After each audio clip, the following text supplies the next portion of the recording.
नमस्कार मित्रों,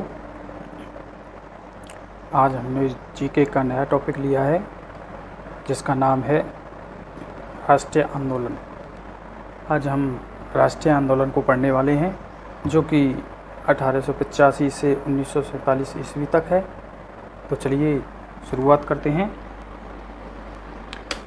सर्वप्रथम हम राष्ट्रीय आंदोलन भारतीय राष्ट्रीय कांग्रेस के बारे में पढ़ेंगे। भारत में इस संस्था का नाम दादा भाई नौरोजी ने दिया था। हमने प्रारंभ किया है भारतीय राष्ट्रीय कांग्रेस। भारत में इस संस्था का नाम सर्वप्रथम दादा भाई नौरोजी ने दिया था। इसकी A.O. ह्यूम ने 1884 ईस्वी में भारतीय राष्ट्रीय संघ की स्थापना की। A.O. ह्यूम ने 1884 ईस्वी में भारतीय राष्ट्रीय संघ की स्थापना की थी तथा इसका प्रधान अधिवेशन 28 दिसंबर 1885 में बम्बई में गोकुल दास तेजपाल संस्कृत महाविद्यालय में व्योमेश चंद्र बनर्जी की अध्यक्षता में आयोजित हुआ। एक बार पुनः रिपीट कर देता हूँ। भारत में इस संस्था का नाम दादा भाई नौरोजी ने दिया था। इसकी A.O. ह्यूम ने 1884 में भारतीय राष्ट्रीय संघ की स्थापना की थी तथा इसका प्रधान अधिवेशन 28 दिसंबर 1885 में बम्बई में गोकुल दास तेजपाल संस्कृत महाविद्यालय में व्योमेश चंद्र बनर्जी की अध्यक्षता में आयोजित हुआ। यह पूर्व में पुणे में होने वाला था, लेकिन प्लेग फैलने के कारण बम्बई में हुआ। पहले यह तय किया गया था कि यह पुणे में होगा, लेकिन पुणे में प्लेग फैल जाने के कारण यह बम्बई में हुआ था। जिस नौरोजी के सुझाव से भारतीय राष्ट्रीय संघ, पहले इसका नाम था भारतीय राष्ट्रीय संघ, तो नौरोजी के सुझाव से भारतीय राष्ट्रीय संघ का नाम बदलकर इसी सम्मेलन में भारतीय राष्ट्रीय कांग्रेस कर दिया। पूर्व में इसका जो नाम था वो था भारतीय राष्ट्रीय संघ, और जो कि नौरोजी के सुझाव से भारतीय राष्ट्रीय संघ का नाम बदलकर इसी सम्मेलन में भारतीय राष्ट्रीय कांग्रेस कर दिया गया था। अब अगले महत्वपूर्ण तथ्य देखते हैं। कांग्रेस के प्रथम अधिवेशन में 72 सदस्यों ने हिस्सा लिया था। पूछा जाए कि कांग्रेस के प्रथम अधिवेशन जब हुआ था तो कितने सदस्य थे? 72 सदस्य। कांग्रेस के प्रथम अधिवेशन में 72 सदस्यों ने हिस्सा लिया। अब उन सदस्यों में मुख्य कौन कौन थे? सदस्यों में नौरोजी, फिरोज शाह, दिनसा बाचा, काशीनाथ तेलंग, राघवाचार्य, चंद्रावकर, S. सुब्रमण्यम नेता थे। ये उनमें महत्वपूर्ण नेता शामिल थे। प्रथम सचिव ह्यूम को बनाया गया था। प्रथम सचिव ह्यूम थे। भारतीय राष्ट्रीय कांग्रेस में गरम दल नेता लाला लाजपत राय। भारतीय राष्ट्रीय कांग्रेस में गरम दल के जो नेता थे लाला लाजपत राय कलकत्ता अधिवेशन में अध्यक्ष बने। कलकत्ता का जो अधिवेशन हुआ था उसमें उनको अध्यक्ष बनाया गया था लाला लाजपत राय। भारतीय राष्ट्रीय कांग्रेस में सर्वाधिक समय तक अध्यक्ष रहने का गौरव जवाहरलाल नेहरू जी को है। भारतीय राष्ट्रीय कांग्रेस में सर्वाधिक समय तक अध्यक्ष रहने का गौरव जवाहरलाल नेहरू और नौरोजी को जाता है, जो कि इनको 3 बार अध्यक्ष बनाया गया है। इसलिए सर्वाधिक हम कहें तो भारतीय राष्ट्रीय कांग्रेस में सर्वाधिक समय तक अध्यक्ष रहने का गौरव जो हासिल है वो जवाहरलाल नेहरू को है 1 नंबर, और नंबर 2 नौरोजी को। इन दोनों को ही 3-3 बार अध्यक्ष बनाया गया है। अब आगे देखते हैं। प्रथम फारसी अध्यक्ष के बारे में बात करें हम तो वो हैं दादा भाई नौरोजी। और स्थापना के समय वायसराय यहाँ दिया गया है। स्थापना के समय वायसराय कौन थे?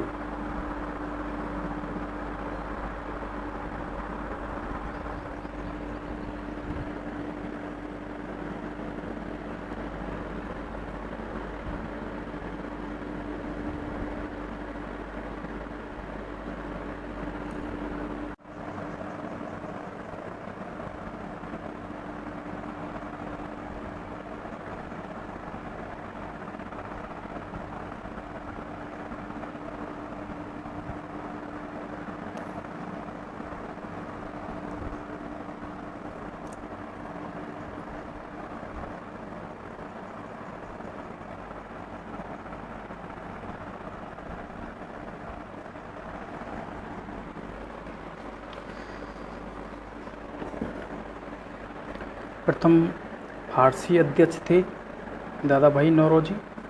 प्रथम मुस्लिम अध्यक्ष थे बदरुद्दीन तैयब जी। प्रथम महिला अध्यक्ष थी एनी बेसेंट 1917 कलकत्ता। प्रथम अंग्रेज अध्यक्ष थे जॉर्ज यूल। स्थापना के समय वायसराय थे डफरिन। कांग्रेस का प्रथम अधिवेशन हुआ था बम्बई में। कांग्रेस का द्वितीय या दूसरा अधिवेशन हुआ था कलकत्ता में। तृतीय अधिवेशन हुआ था मद्रास में। प्रथम भारतीय महिला जो कि अध्यक्ष बनी सरोजिनी नायडू, और प्रथम सचिव थे एलन ऑक्टेवियन होम जो सर्वाधिक समय तक रहे थे। भारतीय राष्ट्रीय कांग्रेस के विरोध में सर सैयद अहमद खां जो उनके विरोध में आए थे।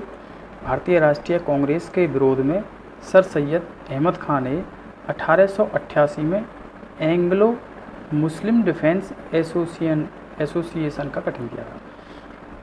भारतीय राष्ट्रीय कांग्रेस के विरोध में सर सैयद अहमद खां ने 1818 में एंग्लो मुस्लिम डिफेंस एसोसिएशन का गठन किया था। अब आगे शुरुआत करते हैं। चरणों के हिसाब से इनको पढ़ा जाएगा।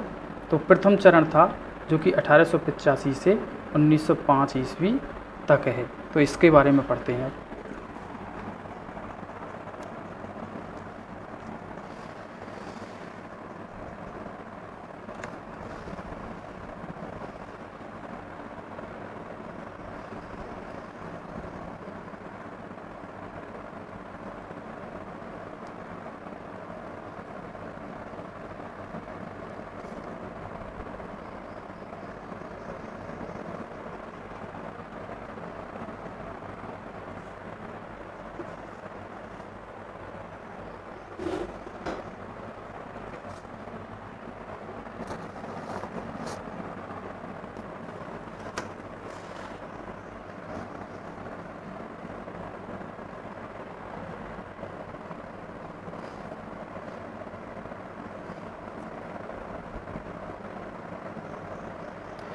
देखते हैं प्रथम चरण की शुरुआत। प्रथम चरण की जो शुरुआत हुई है वो हुई है 1805 से 1905 की।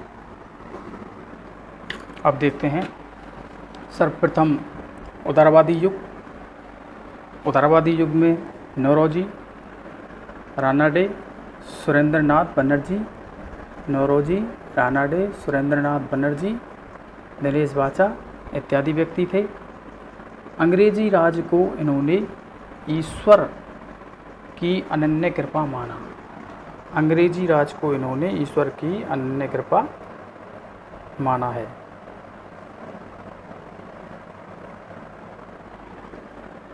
बंगाल विभाजन। लॉर्ड कर्जन ने 1905 में बंगाल की बात की, क्योंकि बंगाल इस समय का सबसे बड़ा पात्र था, या कहें हम कि सबसे बड़ा हिस्सा था। कर्जन ने 1905 में बंगाल की बात की, क्योंकि बंगाल इस समय का सबसे बड़ा पात्र था। नवगठित बंगाल प्रांत, इसमें पश्चिम बंगाल, उड़ीसा व बिहार, दूसरा था 2 प्रांत बनाए गए थे इसमें बंगाल विभाजन में, नवगठित बंगाल प्रांत और दूसरा प्रांत था पूर्वी बंगाल असम, जिनको लेकर। तो पहले देखते हैं नवगठित बंगाल प्रांत, जिसमें पश्चिम बंगाल, उड़ीसा व बिहार, जिसकी राजधानी कलकत्ता को बनाया गया था। और दूसरा प्रांत है पूर्वी बंगाल और असम थे जिसमें दूसरे प्रांत में, जिसमें मुस्लिम बहुसंख्यक जिलों की संख्या अधिक थी। दूसरे प्रांत में मुस्लिम बहुसंख्यक जिलों की संख्या अधिक थी। इसकी राजधानी ढाका को बनाया गया। 19 जुलाई 1905 ईस्वी को बंगाल विभाजन के निर्णय की घोषणा हुई थी। 19 जुलाई 1905 ईस्वी को बंगाल विभाजन के निर्णय की घोषणा हुई थी। 16 अक्टूबर 1905 को बंगाल विभाजन हुआ था। अब हम कहें ये प्रश्न महत्वपूर्ण बन जाता है। 16 अक्टूबर 1905 को बंगाल विभाजन हुआ। अब इस बंगाल विभाजन के बाद में इसके विरोध में राष्ट्रीय शोक दिवस के रूप में मनाया गया। इसका जो विरोध हुआ था वो राष्ट्रीय शोक दिवस के रूप में मनाया गया था उसको। बंगाल विभाजन धार्मिक आधार पर भी हुआ। जो बंगाल का विभाजन हुआ था उसका जो आधार था वो धार्मिक आधार था। अब है स्वदेशी स्वराज।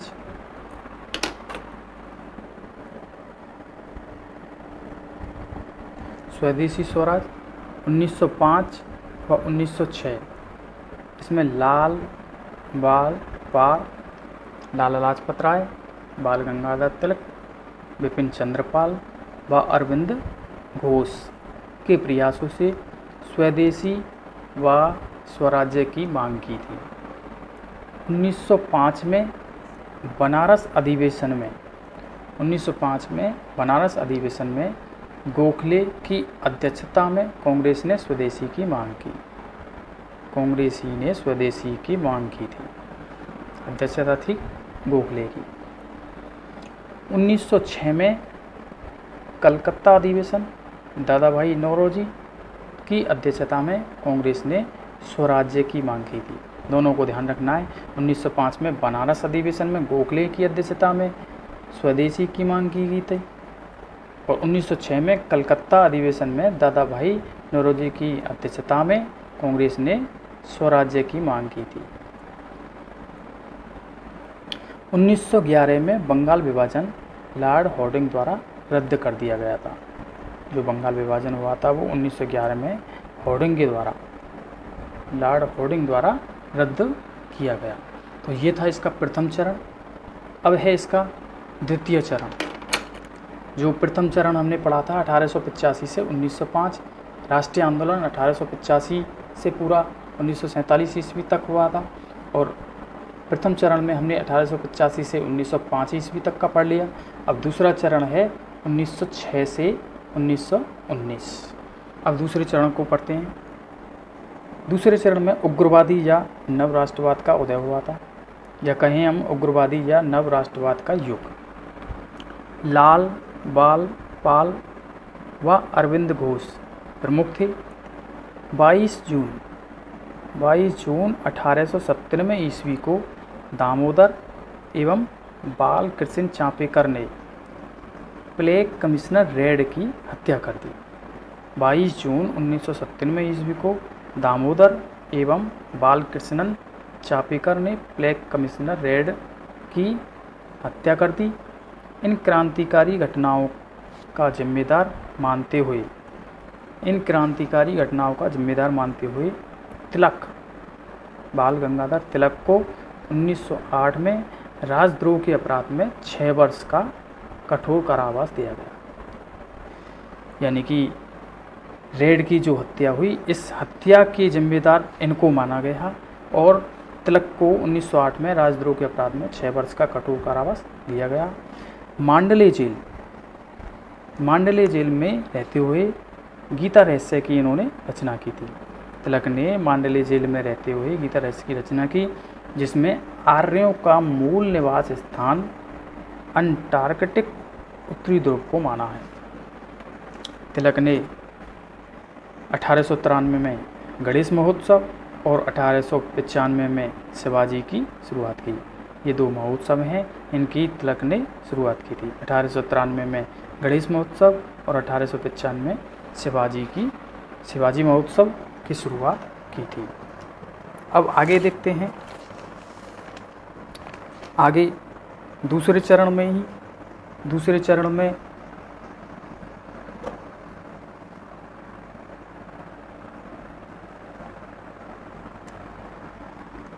मुस्लिम लीग की स्थापना बंगाल विभाजन की घोषणा के बाद मुसलमानों का शिष्टमंडल आगा खां के नेतृत्व में आ गया था। अक्टूबर 1906 को शिमला में वायसराय लॉर्ड मिंटो से मिला। आगा खां के नेतृत्व में अक्टूबर 1906 को शिमला में वायसराय लॉर्ड मिंटो से मिला था शिष्टमंडल। ढाका के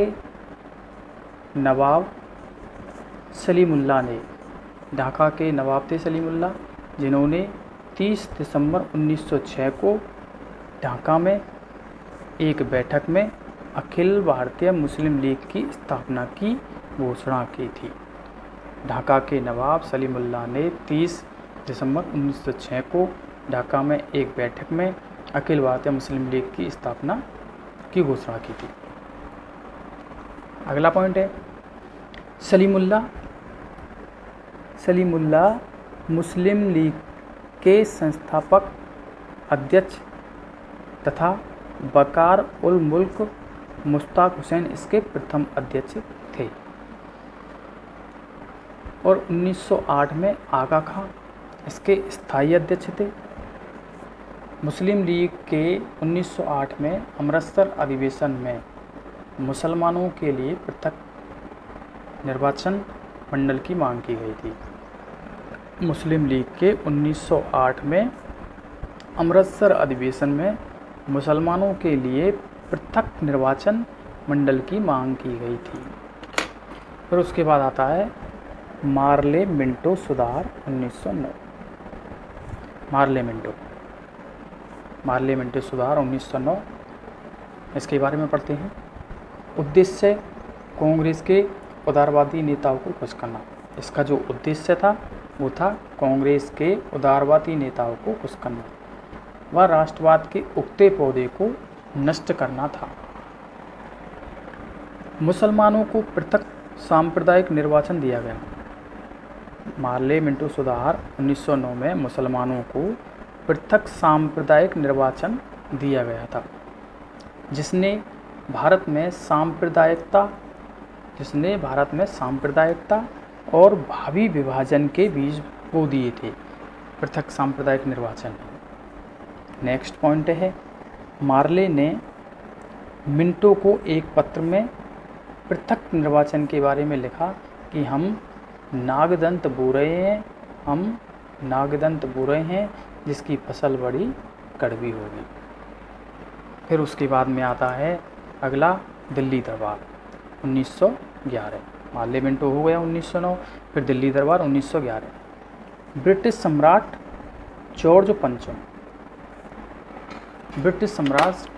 जॉर्ज पंचम और महारानी मैरी दिसंबर 1911 में भारत आए। 1 अप्रैल 1912 को कलकत्ता के स्थान पर दिल्ली भारत की राजधानी बनी। इसके उपलक्ष्य में निकाले गए जुलूस पर उग्रवादियों ने बम फेंका, जिसमें लॉर्ड हॉर्डिंग्स घायल हो गया तथा उसका महावत मारा गया। इस बम घटना से राजस्थान के जोरावर सिंह बारठ जुड़े हुए हैं। जोरावर सिंह बारठ जी जो राजस्थान के हैं वो इस घटना से जुड़े हुए हैं। जॉर्ज पंचम ब्रिटिश शासनकाल में भारत आने वाला एकमात्र ब्रिटिश सम्राट थे। आगे देखते हैं अगली घटना।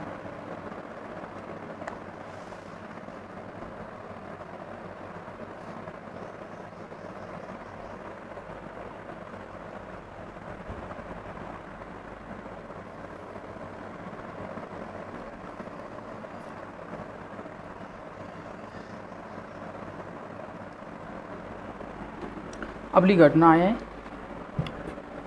कामागाटा मारू प्रकरण 1914। कामागाटा मारू प्रकरण क्या है? 1914 की घटना है।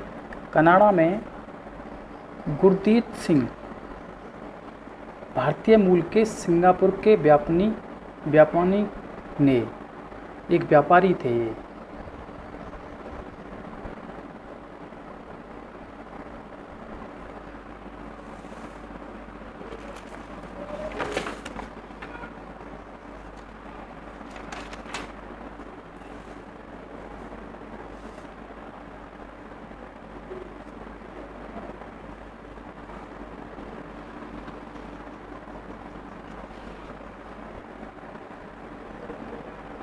कनाडा में गुरदीत सिंह भारतीय मूल के सिंगापुर के व्यापारी ने कामागाटा मारू जापानी जहाज को किराए पर लेकर 376 यात्रियों को वैंकूवर ले गया था।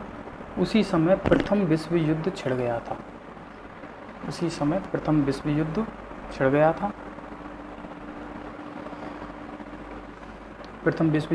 गया था।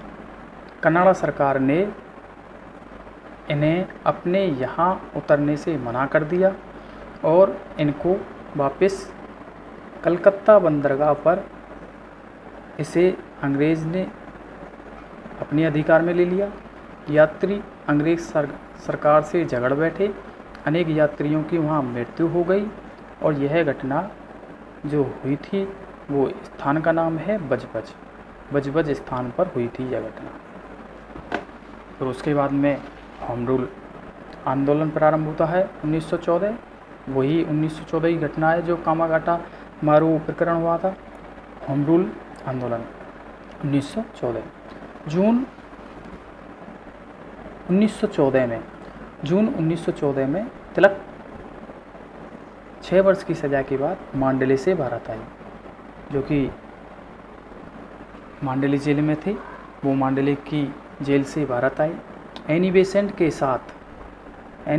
के साथ होम रूल आंदोलन शुरू किया। तिलक ने 28 अप्रैल 1916 को बेलगाम पूना में होम रूल लीग की स्थापना की। सितंबर 1916 में एनी बेसेंट ने मद्रास में Akhil Bharatiya home rule league की स्थापना की थी। सितंबर 1916 में एनी बेसेंट ने मद्रास में Akhil Bharatiya home rule league की स्थापना की। अगला पॉइंट है तिलक ने बम्बई के अलावा महाराष्ट्र एवं उत्तर भारत के राज्यों में तथा एनी बेसेंट ने बम्बई सहित संपूर्ण भारत को अपना अधिकार क्षेत्र बनाया। इसमें जवाहरलाल नेहरू, सुभाष चंद्र बोस, मोतीलाल, सीआर दास, चोटी के नेताओं ने भाग लेकर अपना समर्थन व्यक्त किया। नेक्स्ट पॉइंट है बढ़ते आंदोलन के कारण एनी बेसेंट को गिरफ्तार कर लिया गया। गिरफ्तारी के विरोध में संपूर्ण देश में विरोध प्रकट हुआ। एसएस सुब्रमण्यम अय्यर ने विरोध में नाइटहुड, ये उपाधि उनको मिली थी, नाइटहुड की उपाधि थी वो वापस दी। नाइटहुड उपाधि प्राप्त करने वाले ये प्रथम भारतीय थे। सुब्रमण्यम अय्यर जो थे इन्होंने नाइटहुड की उपाधि वापस दे दी थी और नाइटहुड की जो उपाधि प्राप्त करने वाले थे ये प्रथम भारतीय थे। उसके बाद में है मॉन्टेग्यू घोषणा 1917 1917 में कांग्रेस व होम रूल लीग द्वारा भारत में सत्याग्रह प्रारंभ करने की घोषणा की, जिसके विरुद्ध मॉन्टेग्यू ने 20 अगस्त को हाउस ऑफ कॉमन्स में भारत में उत्तरदायी शासन की स्थापना होने की घोषणा की। मॉन्टेग्यू पत्र को उदारवादी नेताओं ने भारत के मैग्ना कार्टा की संज्ञा दी है। तो मॉन्टेग्यू पत्र को उदारवादियों ने भारत के मैग्ना कार्टा की संज्ञा दी है, ध्यान रखना है। तिलक ने सुधारों को असंतोषप्रद, निराशाजनक तथा बिना सूरज का सवेरा बताया। तिलक ने सुधारों को असंतोषप्रद, निराशाजनक तथा बिना सूरज का सवेरा बताया। इन सुधारों की घोषणाओं को लेकर कांग्रेस के नेताओं में वैचारिक विभाजन सामने आ जाता है तथा इसके फलस्वरूप 1918 में कांग्रेस का दूसरा विभाजन हो गया। अगला आगे देखते हैं।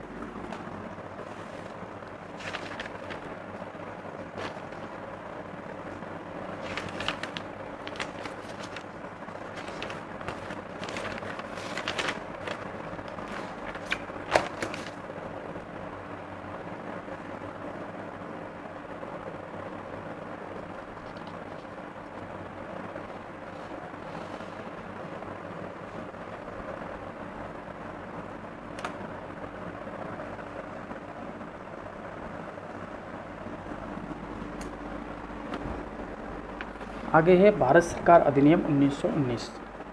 प्रांतों में द्वैध शासन प्रणाली की स्थापना। इस अधिनियम में आरक्षण का दायरा बढ़ाकर, जो आरक्षण का दायरा था उसको बढ़ाकर सिख, एंग्लो इंडियन को भी प्रदान किया गया। बोस ने इसे भारतीयों के लिए बेड़ियों का नया जाल कहा है। बोस ने इसे भारतीयों के लिए बेड़ियों का नया जाल कहा है। क्रांतिकारी आतंकवाद। 22 जून 1897 को 2 युवा चापेकर बंदियों दामोदर एवं बालकृष्ण ने पूना के प्लेग कमिश्नर रेड तथा एयर्स की हत्या कर भारत में क्रांतिकारी आतंकवाद की नींव रखी। बीडी सावरकर ने 1899 में मित्र मेला संस्था स्थापित की, जिसे 1904 में अभिनव भारत समाज नाम दिया गया। क्रांतिकारी आतंकवाद के प्रमुख केंद्र बंगाल, पंजाब, महाराष्ट्र था। होर्डिंग पर बम फेंकने की योजना बंगाल के रास बिहारी बोस ने बनाई थी। वे गिरफ्तारी से बचने हेतु जापान चले गए। इस मामले में अवध बिहारी, अमीरचंद, लाल मुकुंद, बसंत कुमार को गिरफ्तार कर लिया गया तथा उन पर दिल्ली षड्यंत्र केस के तहत मुकदमा चलाया गया। उधम सिंह ने कर्नल बाइली की गोली मारकर हत्या कर दी तथा यही निवासरत बीडी सावरकर को नासिक षड्यंत्र केस के तहत गिरफ्तार कर भारत लाया गया। श्याम कृष्ण वर्मा जी की सहयोगी मैडम भीकाजी रुस्तम कामा पारसी महिला, उन्होंने भारत की स्वतंत्रता के प्रचार हेतु 1902 ईस्वी में यूरोप व अमेरिका का दौरा किया तथा भारत छोड़ दिया। भीकाजी ने इंडिया सोसाइटी की स्थापना की। स्टुटगर्ड जर्मनी में भीकाजी ने पहली बार हरा, पीला, लाल रंग का राष्ट्रीय झंडा लहराया। 1922 में गांधी जी द्वारा असहयोग आंदोलन अचानक समाप्त करने पर युवा वर्ग अत्यधिक निराश हुआ और उन्हें क्रांतिकारी गतिविधियों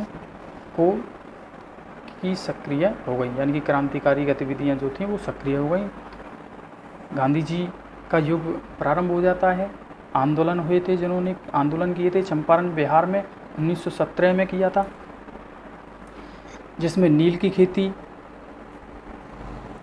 खेती के बारे में आंदोलन हुआ था, जिसमें मुख्य नेता थे राजकुमार शुक्ल। 3 कठिया से निजात पाने के लिए हुआ था ये। अगला आंदोलन था अहमदाबाद गुजरात में 1918 में। कपड़ा मिल के लोगों ने किया था। भूख हड़ताल इसी में आया है ये शब्द। वेतन में 35% की बढ़ोतरी हुई थी, यानी कि इन्होंने ज़्यादा मांगा था 50 के करीब, और जो मिल के मालिक थे वो 20 के करीब कह रहे थे। तो गांधी जी ने इनके बीच में ही 35% को लेकर ही समझौता कर दिया था। अगला आंदोलन था खेड़ा गुजरात 1918 में, जो खराब फसल थी उसके विषय में था। लगान से इनकार कर दिया गया था। किसानों ने सत्याग्रह कर दिया। बाद में किसानों से लगान वसूला जो किसान देने में सक्षम नहीं थे। आगे गांधी जी राष्ट्रीय आंदोलन में सक्रिय हो गए तो 1919 गांधी जी राष्ट्रीय आंदोलन।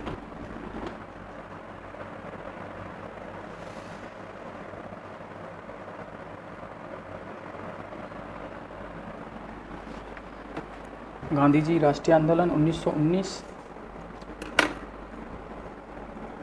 9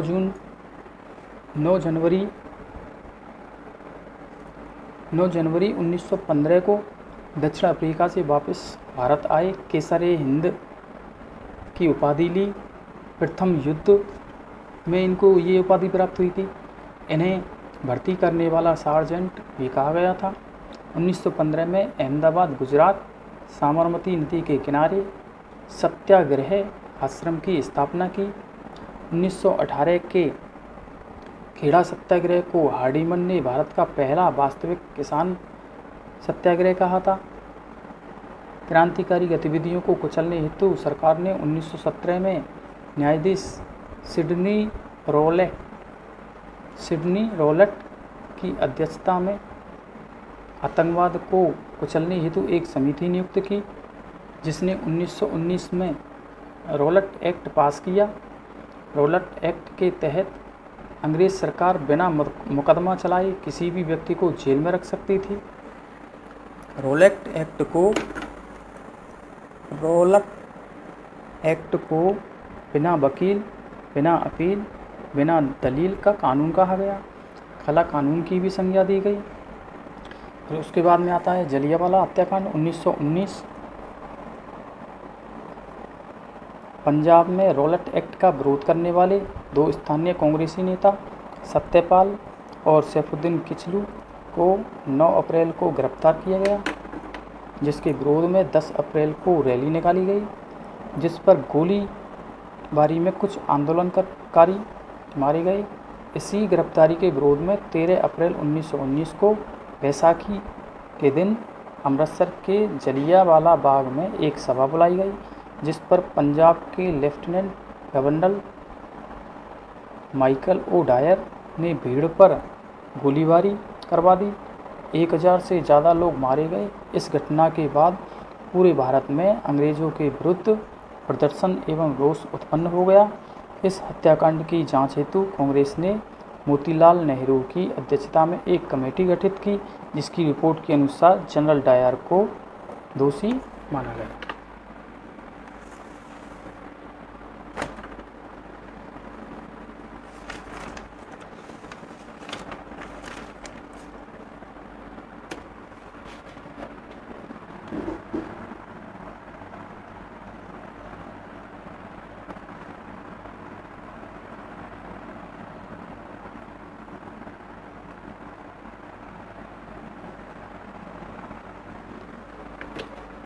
खिलाफत आंदोलन। प्रथम विश्व युद्ध के दौरान तुर्कियों पर किए गए अत्याचारों व टर्की विभाजन व वहां के खलीफा पद को समाप्त कर देने के विरोध में खिलाफत आंदोलन चलाया गया, जिसमें अली बंधु, हकीम अजमल, डॉक्टर अंसारी, अबुल कलाम आदि प्रमुख तुर्की समर्थक व खिलाफत नेता थे। इसके नेतृत्व में सितंबर 1919 में अखिल भारतीय खिलाफत कमेटी का गठन किया गया। अध्यक्षता गांधी जी ने की। मोहम्मद अली जिन्ना ने इसका समर्थन नहीं किया। गांधी जी ने खिलाफत आंदोलन कमेटी को असहयोग आंदोलन करने का सुझाव दिया, जिसे मान लिया गया। वह जून 1920 में इलाहाबाद में खिलाफत कमेटी की मीटिंग में गांधी जी से असहयोग आंदोलन का नेतृत्व संभालने का आग्रह किया। अगला है असहयोग आंदोलन। खिलाफत आंदोलन में और भारत में उत्तरदायी शासन न करने के विरोध में गांधी जी ने भारत में असहयोग आंदोलन की घोषणा की। दिसंबर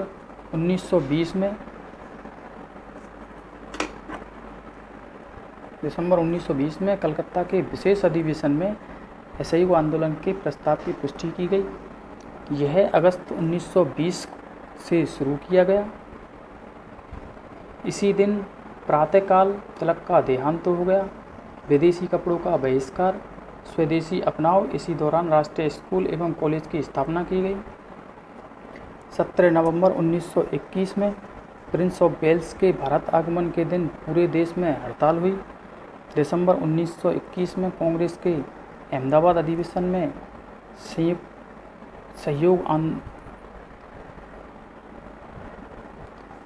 संयुक्त असहयोग आंदोलन की शुरू करने की अनुमति दी गई।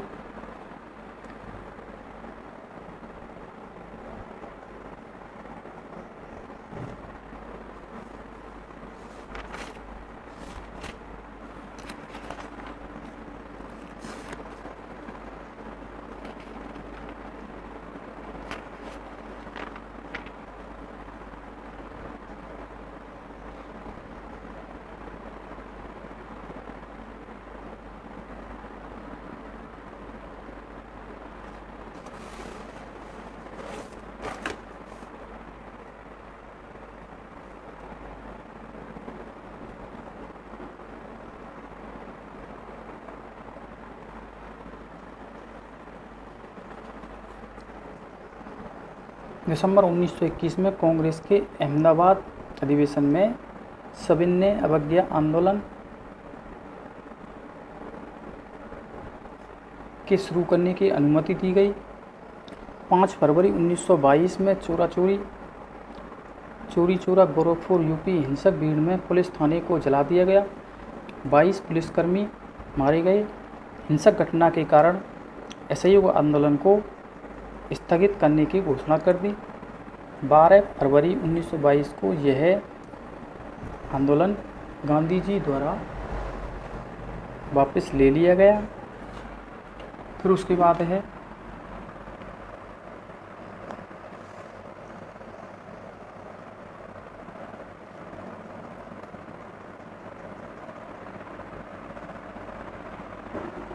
Hindustan Republic association 1924 Kanpur. सचिंद्र सान्याल, भगत सिंह, शिव वर्मा, सुखदेव, रामप्रसाद बिस्मिल, चंद्रशेखर आज़ाद। रामप्रसाद बिस्मिल का था चंद्रशेखर आज़ाद। ये हिंदुस्तान रिपब्लिक एसोसिएशन 1924 कानपुर, सचिंद्र सान्याल, भगत सिंह, शिव वर्मा, सुखदेव, रामचंद्र बिस्मिल, चंद्रशेखर आज़ाद थे। काकोरी कांड 9 अगस्त 1925। सरकारी खजाना लखनऊ सहारनपुर संभाग में काकोरी स्टेशन पर लूटा। विचार रामप्रसाद बिस्मिल का था। सरकार ने धरपकड़ कर राम प्रसाद बिस्मिल, अशफाकुल्ला खां, रोशनलाल, राजेंद्र लाहिड़ी को दिसंबर 1927 में फांसी दे दी एवं सचिंद्र सन्याल को आजीवन कारावास मिला। मनमथ नाथ गुप्त को 14 वर्ष की कैद हुई।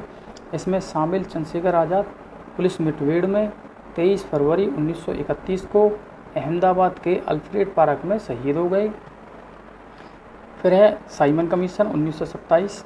1919 में पारित अधिवेशन की जांच हेतु सर जॉन साइमन नेतृत्व में 6 सदस्य आयोग, जिसमें एक भी भारतीय नहीं था, आया। भारतीय राष्ट्रीय कांग्रेस ने विरोध किया। 3 फरवरी 1928 को यह भारत आया। इसे व्हाइटमैन कमीशन कहा। प्रदर्शन कर रहे लाला लाजपत राय के लाठी लगने से मृत्यु हुई। उनकी मृत्यु से क्षुब्ध होकर भगत सिंह, राजगुरु, चंद्रशेखर ने मिलकर 17 दिसंबर 1928 को लाहौर पुलिस कप्तान सैंडर्स की गोली मारकर हत्या कर दी। लाहौर षड्यंत्र घटना। पब्लिक सेफ्टी बिल पास होने के विरोध में 8 अप्रैल 1929 को बटुकेश्वर दत्त व भगत सिंह ने सेंट्रल लेजिस्लेटिव असेंबली में बम फेंका। इससे और भगत सिंह, सुखदेव, राजगुरु को गिरफ्तार कर फांसी दी गई। शहीद दिवस के नाम से जानते हैं इस दिन को। अगली है नेहरू रिपोर्ट। साइमन कमीशन के विरोध के बाद ब्रिटिश सरकार ने कांग्रेस को संपूर्ण देश के लिए एक संविधान बनाने की चुनौती पेशकश की, परंतु आपसी असहमति के कारण इसे लागू नहीं किया जा सका। अगला है कांग्रेस का लाहौर अधिवेशन 1929 पूर्ण स्वराज्य। इसका जो लक्ष्य था वो था पूर्ण स्वराज्य 1929 में। अध्यक्ष थे जवाहरलाल नेहरू। 31 दिसंबर 1929 को रात के 12 बजे रावी नदी के तट पर तिरंगे झंडे को फहराया। इसी अधिवेशन में 26 जनवरी को प्रथम स्वाधीनता दिवस के रूप में मनाने का निश्चय किया गया।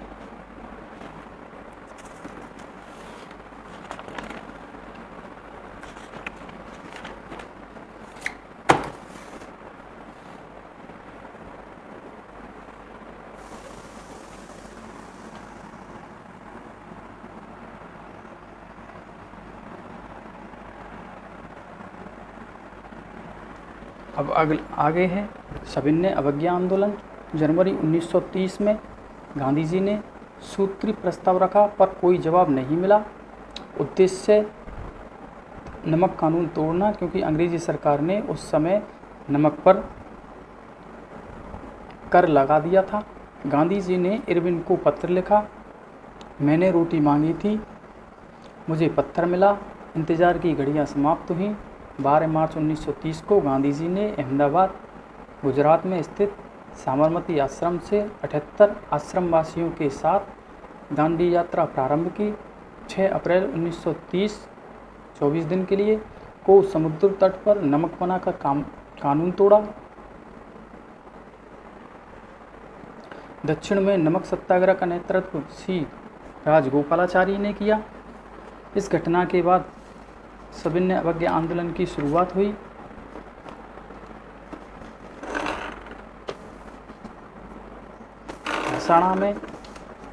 हरियाणा में महिलाओं का नेतृत्व सरोजिनी नायडू ने किया।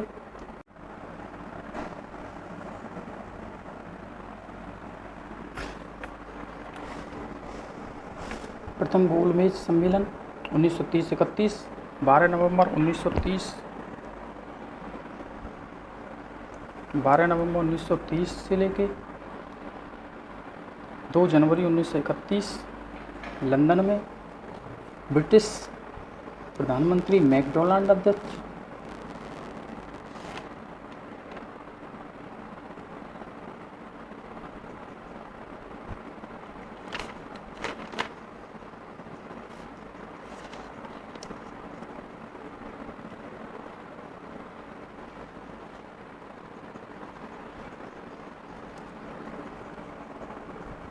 ब्रिटिश प्रधानमंत्री मैकडोनाल्ड की अध्यक्षता में शामिल भारतीय तेज बहादुर सप्रू, श्रीनिवास, गंगा सिंह बीकानेर, जय सिंह अलवर, मोहम्मद अली, मोहम्मद शफी, आगा खां इत्यादि थे। यह पहली ऐसी वार्ता थी जिसमें ब्रिटिश शासकों द्वारा भारतीयों को बराबरी का दर्जा दिया गया। कांग्रेस ने सम्मेलन का बहिष्कार किया। गांधी इरविन समझौता 5 मार्च 1931 को दोनों की वार्ता के बाद सविनय अवज्ञा आंदोलन गांधी जी द्वारा वापस लिया गया और द्वितीय गोलमेज सम्मेलन में भाग लेना स्वीकार किया। द्वितीय गोलमेज सम्मेलन 1931 7 दिसंबर 1931 से 1 दिसंबर 1931 तक कांग्रेस की ओर से गांधी जी आयोजन जिसका हुआ था सेंट पैलेस में लंदन में। इसी समय चर्चिल ने गांधी जी को आधा नंगा फकीर कहा। आगा खान ने मुस्लिम लीग हेतु सांप्रदायिक प्रणाली को स्थायी बनाने और अंबेडकर द्वारा दलित वर्ग हेतु पृथक निर्वाचक मंडल की मांग की।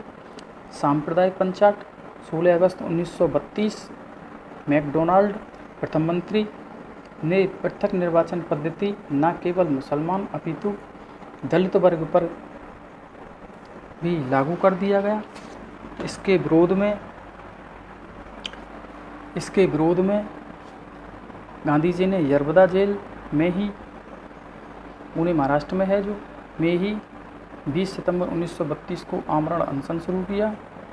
मदन मोहन मालवीय, राजेंद्र प्रसाद, सी गोपालाचारी के प्रयत्नों से 5 दिन बाद पूना पैक्ट हुआ।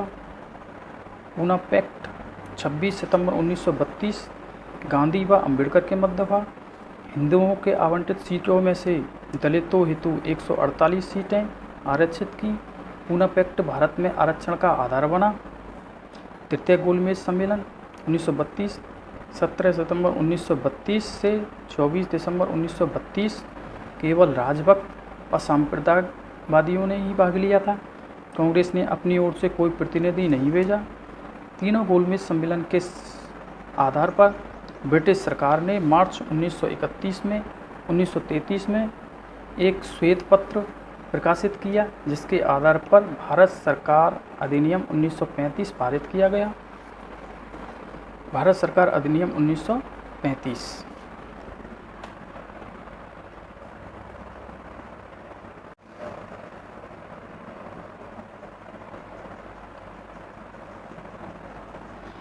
भारत सरकार अधिनियम 1935 सबसे बड़ा पारित विधान।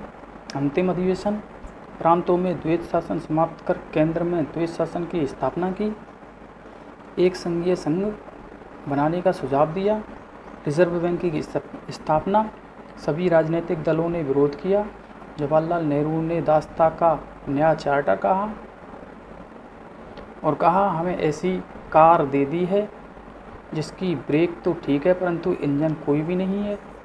1938 में हरिपुरा कांग्रेस के वार्षिक अधिवेशन।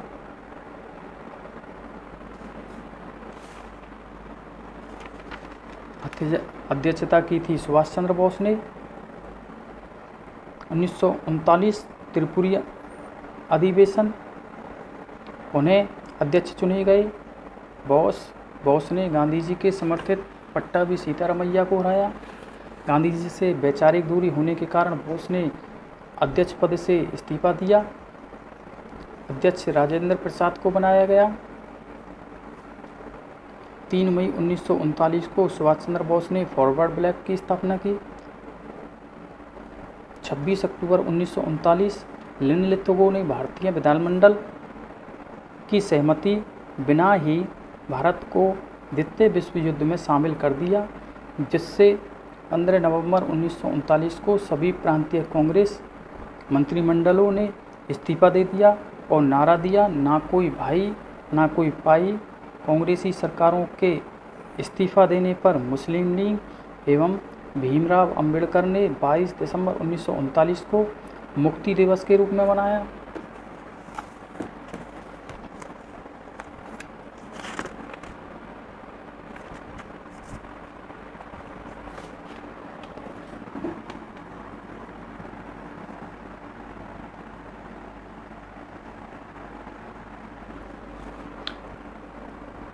पाक प्रस्ताव। सर्वप्रथम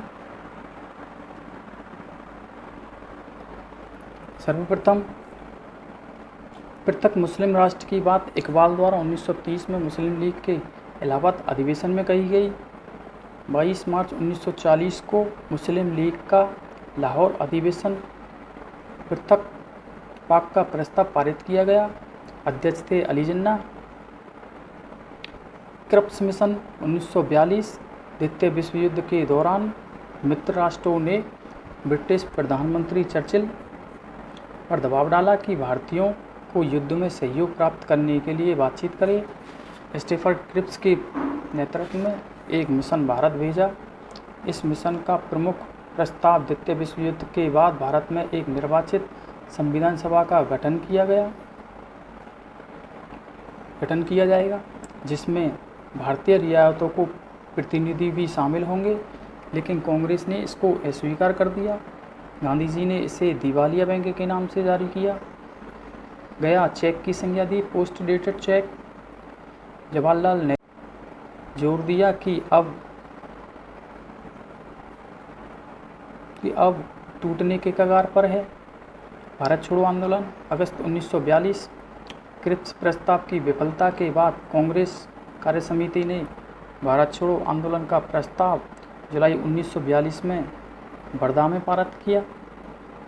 गांधी जी ने अंग्रेजों को भारत छोड़ने का प्रस्ताव दिया, जिसे न माने जाने पर आंदोलन की धमकी दी। 8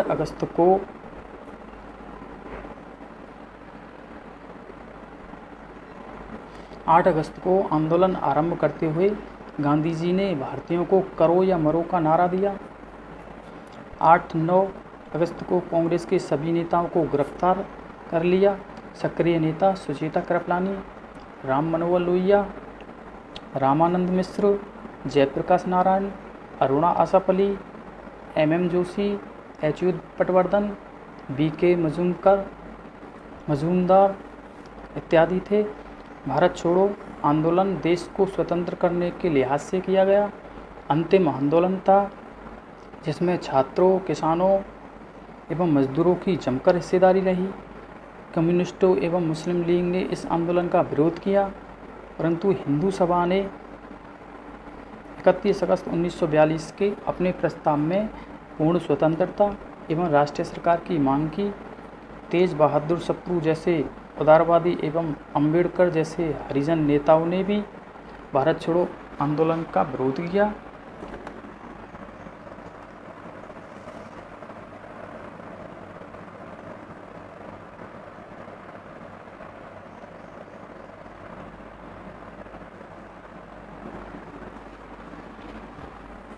आज़ाद हिंद फौज 1942 स्थापना का वास्तविक श्रेय रासबिहारी बोस अध्यक्ष बने। नेताजी ने तुम मुझे खून दो मैं तुम्हें आज़ादी दूंगा नारे से देशवासियों को ललकारा। बोस की मृत्यु 18 अगस्त 1945 को फॉर्मोसा द्वीप से टोक्यो जाने के क्रम में एक हवाई दुर्घटना में हुई मानी जाती है। बेबेल योजना 1945। 14 जून 1945 को वायसराय लॉर्ड बेबेल ने स्वशासन से संबंधित एक योजना प्रस्तुत की। वायसराय ने स्वशासन की मांग एवं वायसराय की कार्यकारिणी में हिंदुओं एवं मुसलमानों को बराबर संख्या में स्थान देने के सवाल पर 25 जून 1945 को शिमला में एक सर्वदलीय सम्मेलन का आयोजन करवाया। 25 जून 1945 से 14 जुलाई 1945 तक चला। शिमला कॉन्फ्रेंस मुस्लिम लीग के गतिरोध के कारण असफल रहा। इन चुनावों में कांग्रेस एवं मुस्लिम लीग ने जबरदस्त सफलता प्राप्त की। कांग्रेस की 11 में से 8 प्रांतों में सरकार बनी। कैबिनेट मिशन योजना 1946।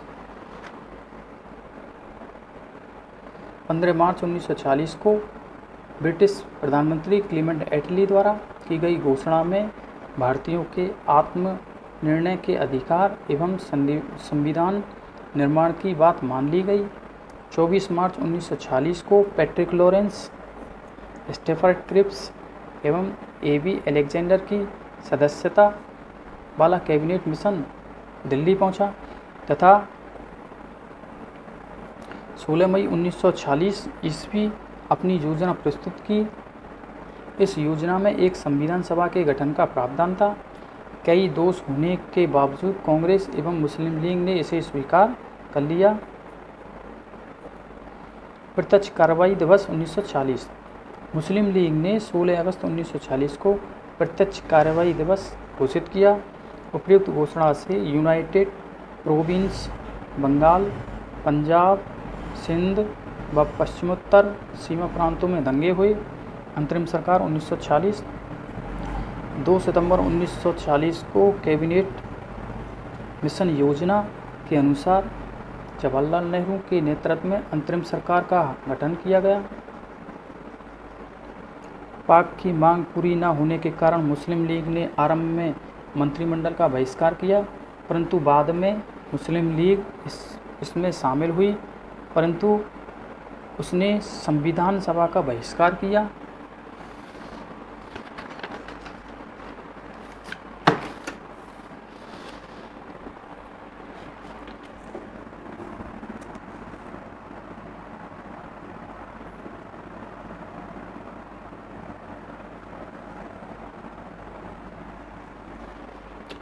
माउंटबेटन योजना 1947।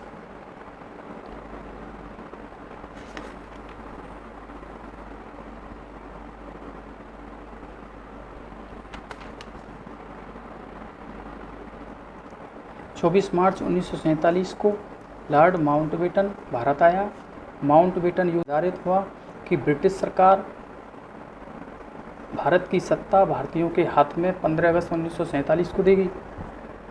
इस योजना के तहत 14 अगस्त 1947 को भारत एवं पाक में बांट दिया जाएगा। कांग्रेस एवं मुस्लिम लीग ने इसे स्वीकार कर लिया।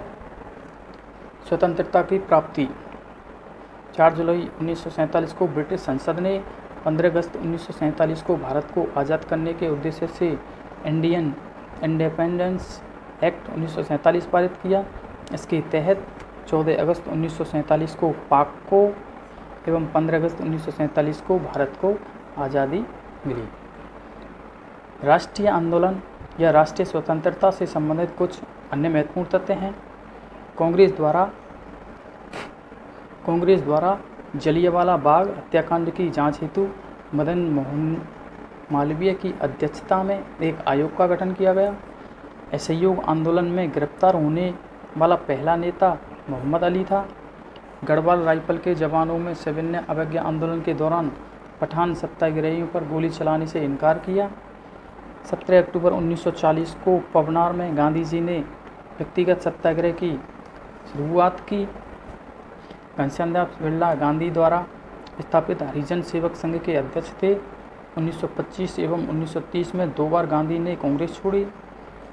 नरेंद्र गोसाई नामक व्यक्ति अलीपुर षड्यंत्र मामले में सरकारी गवाह बना। खुदीराम बोस सबसे कम उम्र में फांसी पर चढ़ने वाले क्रांतिकारी थे। भगत सिंह ने राष्ट्रीय आंदोलन के दौरान इंकलाब जिंदाबाद का नारा दिया। भगत सिंह को शहीद ए आजम के नाम से भी जाना जाता है। मोहम्मद अली जिन्ना ने कांग्रेस को स्वर्ण हिंदुओं की फांसीवादी कांग्रेस कहा। रविंद्रनाथ टैगोर सर्वप्रथम व्यक्ति थे जिन्होंने गांधी को महात्मा कहा था। तो ये था हमारा आज का टॉपिक, और आज के टॉपिक में हमने पूरा कंप्लीट राष्ट्रीय आंदोलन पढ़ लिया है, और अब मैंने जो जितना भी इसमें डिटेल था वो सब कुछ डाल दिया है, और मुझे नहीं लगता कि राष्ट्रीय आंदोलन इससे बाहर कोई भी % आएगा। लगभग इसमें से सभी % आ जाने चाहिए, क्योंकि ये पूरा डिटेल इसमें आ गया है। और आज का वीडियो मैं यहीं समाप्त करता हूँ। धन्यवाद।